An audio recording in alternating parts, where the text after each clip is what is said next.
Hello, and welcome to Presentation 1 for Linguistics 452, Introduction to the Study of Language Acquisition. My name is Dr. Sydney Rice, and I'll be hosting you for this presentation. Let's begin with our objectives. By the end of this presentation, you will be able to define language and linguistics, identify subfields of linguistics, and understand the difference between nativists and interactionists.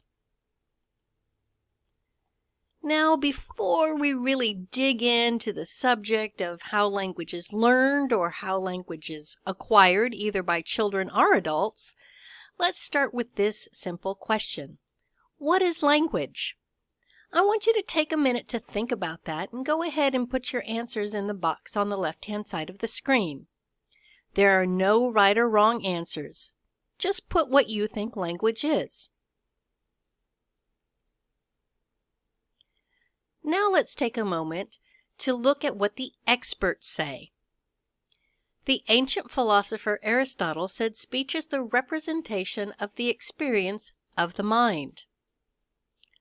Saussure, who is the founder of modern linguistics, said language is an arbitrary system of signs constituted of the signifier and the signified. Edward Sapir, who is an American linguist, said language is a purely human and non-instinctive method of communicating ideas, emotions, and desires through a system of voluntarily produced sounds. Looking towards the 20th century and more modern linguistics, Noam Chomsky said language is a natural object and component of the human mind, physically represented in the brain and part of the biological endowment of the species. The Encyclopedia Britannica defines language as a system of conventional spoken, manual, or written symbols by means of which human beings, as members of a social group and participants in its culture, express themselves. And finally, David Crystal in 1995 said language is the systematic and conventional use of sounds or signs or written symbols for the purpose of communication or self-expression.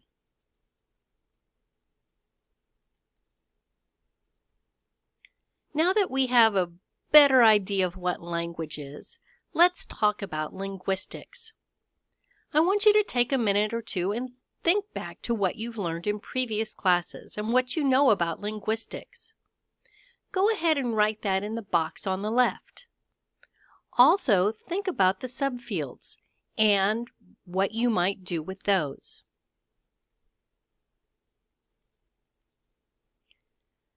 So the Linguistic Society of America defines linguistics as the scientific study of language. Again, let's think about the subfields of linguistics, and think about some of the things that you wrote down. While there are many subfields, we're really only going to be taking a look at these 8, which are the most important ones at the basis of language.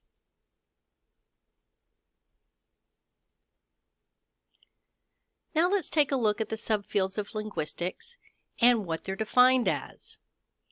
So the first subfield of linguistics that we have is phonetics.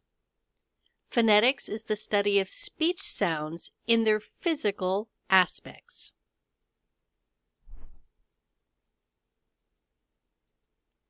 Phonology is the study of speech sounds in their cognitive aspects. So notice the difference between the two.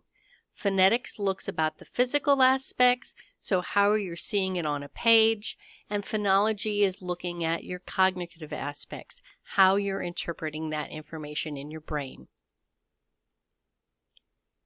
Next, morphology, or the study of the formation of words. Syntax, the study of the formation of sentences. Semantics, the study of meaning. Pragmatics, the study of language use. lexicology, the study of words, and finally, sociolinguistics, the study of language in relation to social factors. So we understand now what language is, and we understand what the subfields of linguistics are. So let's talk a little bit about the difference between how children acquire languages and how adults acquire languages. So first we're going to be looking at children. And here's what we know. Children acquire language. And that simply means that no one is sitting down and telling them, now this is the present perfect tense. You need to have plus the past participle in order to be able to use this tense. This tense talks about something that happened in the past and continues till now. No, nobody's telling them that. They're acquiring it. This means they're listening to what's going on around them and they're picking up the language. We know that children acquire language through a natural process. They're listening to what's going on around them and they're picking up the language and learning how to use it. Amazingly enough, we know that children acquire the language in a predictable sequence. So it doesn't matter what language that you were born into, the sequence of how you acquire that language in any language anywhere in the world is predictable. We know that children can acquire multiple languages at one time in a relatively easy fashion. We know that they acquire them with sociolinguistics present, meaning that they're acquiring the language or gathering the language or taking in the language in context. So it's not that they're just reading in a book and learning how to put things together and sentences together. They hear the context, they hear the words, they know how to use them instinctively. We also know that it's just not simply exposure. You can't just set a child down in front of an iPad and expect the child to be able to learn the language. Human interaction is required. Adults, on the other hand, are a little different. Yes, adults can acquire a language, such as many of your parents or other family members you know who came to the United States and just started working in the language and learning English that way. But we also know that adults learn the language, which means that they can sit down with a teacher or they can go to a class and they can be instructed specifically on how the language works, whether that's vocabulary, whether that's grammar, whether that's sentence structure, whether it's how to give a speech or the pronunciation. Adults can learn the language. We also know that adults have cognitive reasoning. And so while children take in the language and it's a natural process, adults usually want to know why. Why is it like this? Why do I use that verb tense this way? Why do I use this vocabulary word in this situation? And why don't I learn it in another situation or use it in another situation? What's the reasoning behind it? We also know that for adults, language is taught in a sequence. But more difficult constructions may come earlier. So if you go to a listening and speaking 1 class, you're going to learn things that are much different than if you go to a listening and speaking 5 class. Also, for adults, the sociolinguistics must be learned. You need to understand when it's appropriate to say one thing and not appropriate to say another thing. This is different from children who are again learning this in context, so they naturally figure out what's appropriate and what's not appropriate as far as language. So now that we've talked about the differences between how children and adults get their language, let's talk about some other of those major issues in the field. And this is really focused more on children than it is on adults, but it still holds true for both. The big issue is the idea of nature versus nurture. And so we're going to talk about both of those here for a second. So nature is what we call a nativist position. In nature, your knowledge of language is innate. You acquire it rapidly. You acquire it effortlessly and without direct instruction. Again, no one's going to sit down and tell you you need to put an ed on the end of this word in order to make it the past tense.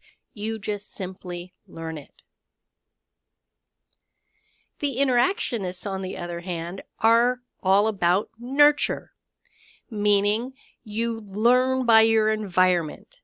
You learn patterns because there is connection between patterns, which is the basis of connectionism, which you'll read about in your book.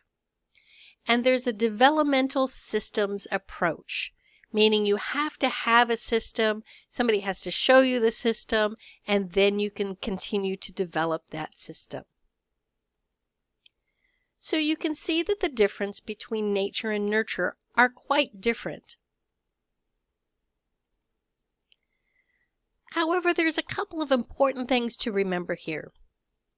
First, the native approach and the interactionist approach are not mutually exclusive. Interactionists do recognize children have to have the innate ability to learn language somehow, and they also agree that children are not a tabula rasa, which is the basis of empiricism. Now remember, tabula rasa means blank slate, and essentially that the language would be imprinted by the adults or the older speakers of the language onto a child. However, even though people who believe in the interactionist approach do not believe that children are just blank slates. So let's look at two major players in the nature versus nurture debate. The first one is Noam Chomsky, who came up with the idea of the language acquisition device. Remember that according to Chomsky's nativism theory, all humans are born with an innate ability to decode language. They do this through universal grammar. And universal grammar consists of understanding the rules of our native language in our minds, and with time and development, we can use this information to create our own sentences thanks to what he calls the language acquisition device in our brains. And this is how that device works. It starts with input from adults. You see that there's morphological data, there's grammatical data, there's phonological data. Children are getting all of this information about language. They take that information and they move it through their LAD, or their language acquisition device, which is their innate knowledge of language. With this, they're taking the information from the adults, they're putting it through their idea of the phrase structure rules, how they're going to transform these rules, and they're processing that within their brain, and the result is that they come out with language. And that language is going to be reflective of what the adults use, because that was the input received. This is different from our interactionist theory. This is very different from the social interactionist theory, such as Vygotsky's zone of proximal development. In this theory, Vygotsky describes language as a process of learning that comes from our interactions with the outside world, and it is our desire to communicate with others that enable us to accomplish communication. However, Vygotsky had of a more sociocultural and educational view. So it's interesting how he contributed to language acquisition theory through the diagram of zone of proximal development. Essentially, in Vygotsky's view, social interaction is critical to a child's development. This includes language development, which happens through modeling and dialogue. In essence, a child is unable to learn language without input provided by and modeling done by a more accomplished speaker, usually an adult. And you'll notice here with these concentric circles The outer one says that the child can't do it even with guidance. So while there is input, the child is still not able to produce output, not enough information. Then the child can start using language a little bit more with guidance. And this is where we have children coming in and producing sentences in language that aren't sometimes complete and that an adult may help complete. Think about a toddler, maybe age 1.5, 2, going on to 3, just learning language. This ends up with language that a child can do and use independently. That's the center circle, and this happens about age 5. So if we're looking at them, we can see that there is a difference between the nativism theory and the interactionist theory. Nature versus nurture. Nature or nativism says that language ability is innate in humans, where nurture says that it's a social phenomenon. In nature, there's a language acquisition device, which is a set of language learning tools that people use as they learn to process language. Social interactionists or nurturer says that language is a learned process.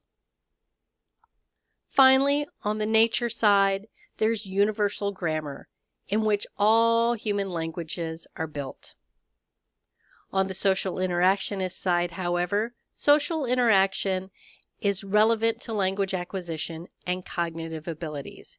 You have to have both. All right, let's do a little check-in. You've just finished your presentation 1, and so let's look at our objectives. Are you able to define language and linguistics? Are you able to identify subfield of linguistics? And do you understand the difference between nativists and interactionists?